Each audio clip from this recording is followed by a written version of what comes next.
Would you take that if you're in a must-win game against a team that's already out of it, and you end up batting first with the orange cap holder on your side, but you manage 153? Deepak Huda is to thank to get that score beyond 150. We look back at that innings and the overall Punjab innings on Whirlpool presents ESPN Cricket for T20 timeout powered by Dell. Tom Moody saw that innings. Shall we start with Deepak Huda then, Tom?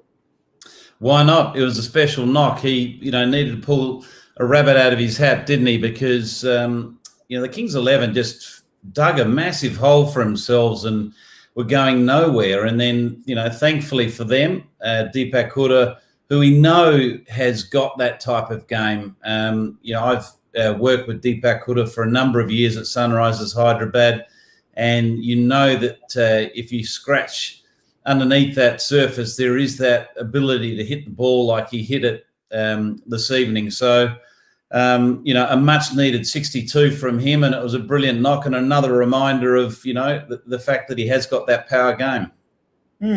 At what point do you still believe that the player that you have a certain impression of still has it in him? Deepak Huda didn't start for Punjab. He came in midway through the season, and even since he's come in, he's hardly had a hit. Today, we thought if Mayank is fit, Mandeep Singh might very well have to be retained, and Deepak Huda would make way for him. And suddenly he shows us he's still got it in him. Yeah. Well, I think the difference between Deepak Huda and, say, Mandeep Singh is that Deepak Huda is sort of more recognised as a power hitter, someone that's got the ability to hit sixes. He hit 4 of them in that innings. And, if you're choosing between someone to bat at that position at 5 or 6, Deepak Huda is better suited for that because he has got that power game. Mandeep Singh, I'm not saying he hasn't got a power game, but not, I don't think, to the level that Deepak Huda has got. Now, interesting enough, in Deepak Huda's IPL career, which spans over 60 plus games, this is his only second 50. So It just shows you how significant this innings is for him personally, but the timing of it for Punjab. I like that you make that point, because I was looking at Deepak Huda's numbers as well, and it first surprised me that he's only 25, because he seems to have been around for such a long time. He's played with the Rajasthan Royals. You recruited him at the Sunrisers for pretty decent money, where he had a certain role alongside Yusuf Pathan, and it felt like that role wasn't being delivered. Perhaps the reason why Deepak Huda was released. And you're used to seeing, or Deepak Huda would be used to having a 10-ball innings or a 15-ball innings at best. How hard is it to make that transition to play a 60 or 30 for a player who doesn't always have that opportunity?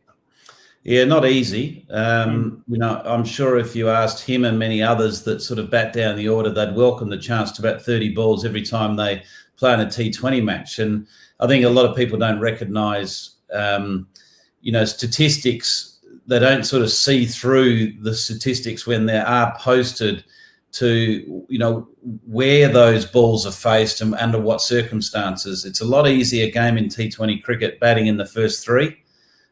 You've got all the time in the world. Well, not all the time in the world. In T20 language, you've got a lot more time. But coming in under pressure, when you only got a handful of balls and you just don't have that centre wicket sort of match time, batting time, it's very hard. So there's 2 ways of looking at it. He'd probably walked out to bat today thinking, this is an unbelievably good opportunity for me. I'm just going to grab it with both hands because I rarely get the chance to face more than 6 to 10 balls. Here's my moment where I can show everyone that I have got the game. And as far as having got the game goes, a lot of teams would pick someone who we associate as, when you say hitters, maybe sluggers. But it was a timely reminder from Deepak Huda that he can hit a fast bowler over extra cover too. So there is more to Deepak Huda than just being a slogger at number 6 or 7, isn't there? Yeah, he's far from a slogger.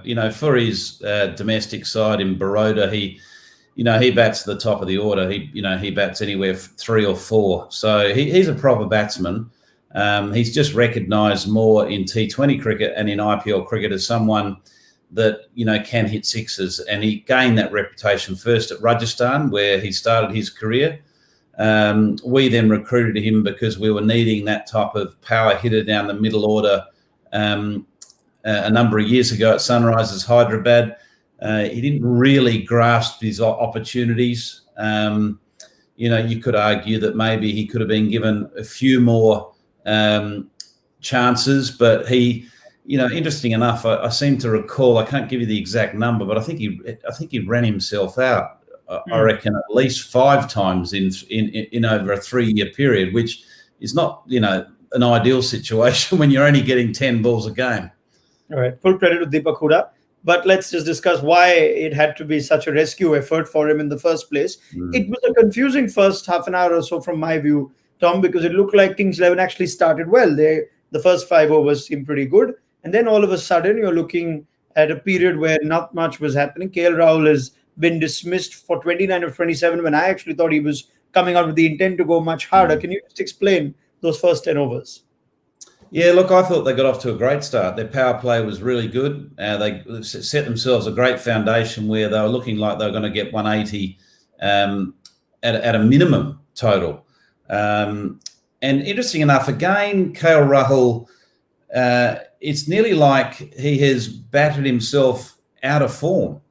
He's probably faced more balls than anyone else in this IPL, but you would think that if anything, he's can't help but find the middle of the bat. But it's nearly like he has just lost his rhythm to his game, and he's not timing the ball as well as we would normally expect him. We normally see, KL Rahul hitting those sixes over extra cover, not Deepak Hooda. But it just seems like he's lost his rhythm. His dismissal was, significant. Chris Gale didn't get himself in today. He struggled. So he faced 19 balls for just the 12 that he got.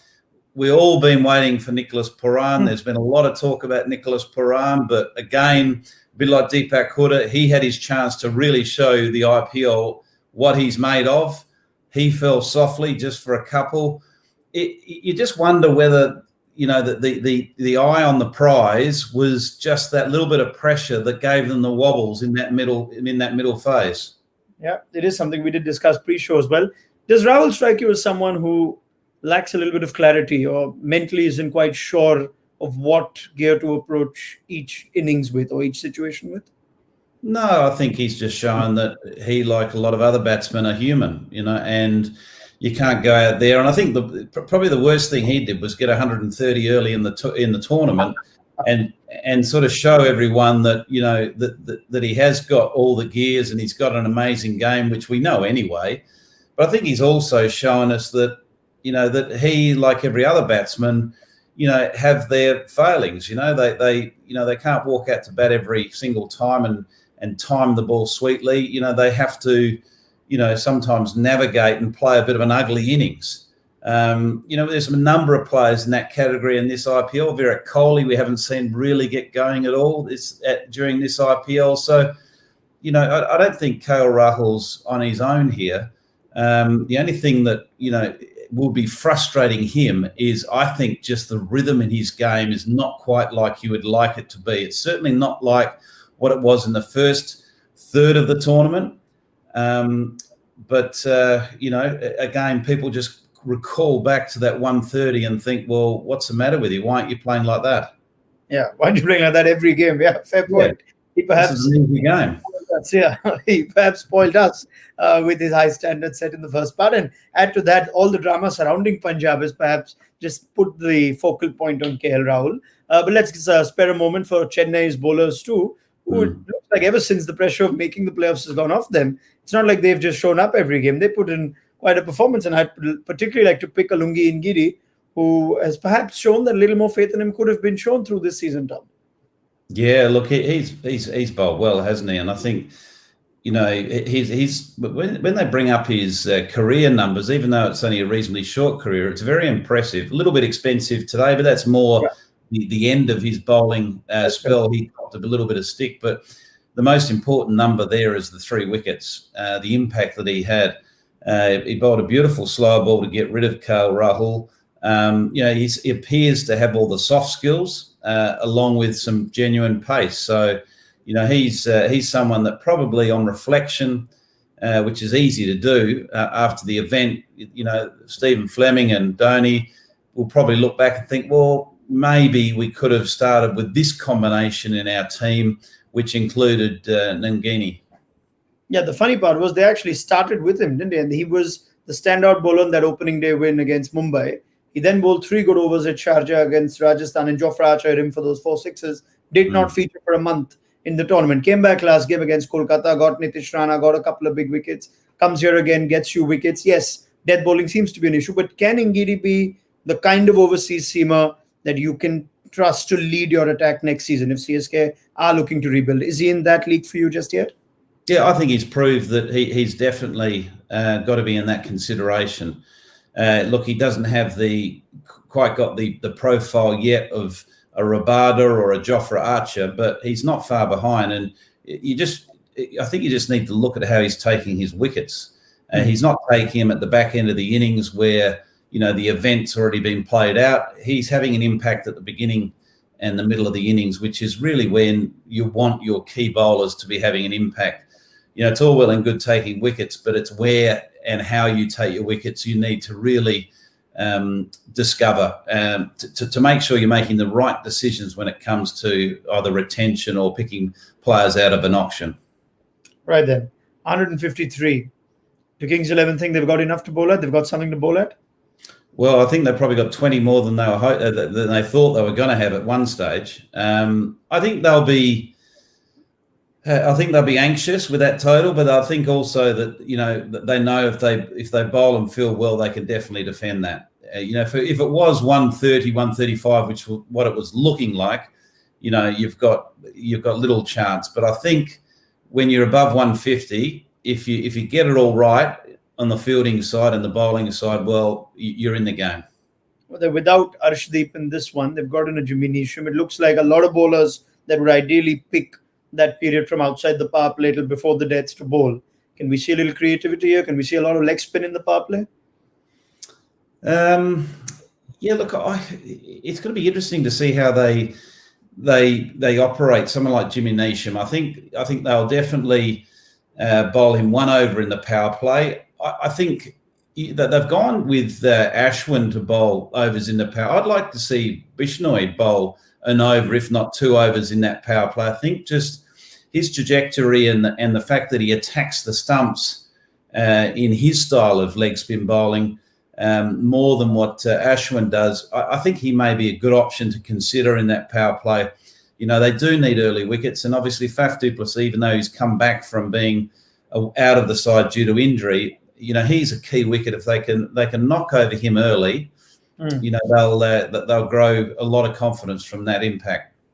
I'm getting the impression this is either going to be a straightforward chase or this is going to be really, really, really close. What's your gut feeling at halftime? It's going to be close. Yeah. It's the nature of this IPL, isn't it? I think the Kings 11 have provided enough entertainment for us so far this IPL, and I don't think they're going to leave anything on the table here. I think they're going to make sure it goes right to the wire. CSK have been unpredictable, as we've seen in the first half with their poor form, but they've also shown that they're a team that needs to still be respected. If this is the last Kings 11 game, you'd think that they'd want to sign off in similar fashion that they've played. Just as I make that comment, as I was about to thank you and sign off, Jimmy Neesham's got the new ball. He's going to bowl the first over. I don't know if I ever remember Jimmy Neesham bowling the first over in any cricket. No, I think that's an interesting one. Well, we know why he's picked now. He's been picked as a strike bowler with the new ball. Interesting. Again, this IPL, some captains, some coaches have come up with some interesting strategies that we as the so-called experts have frowned upon. Jimmy Neesham will probably take 3 wickets in his first spell.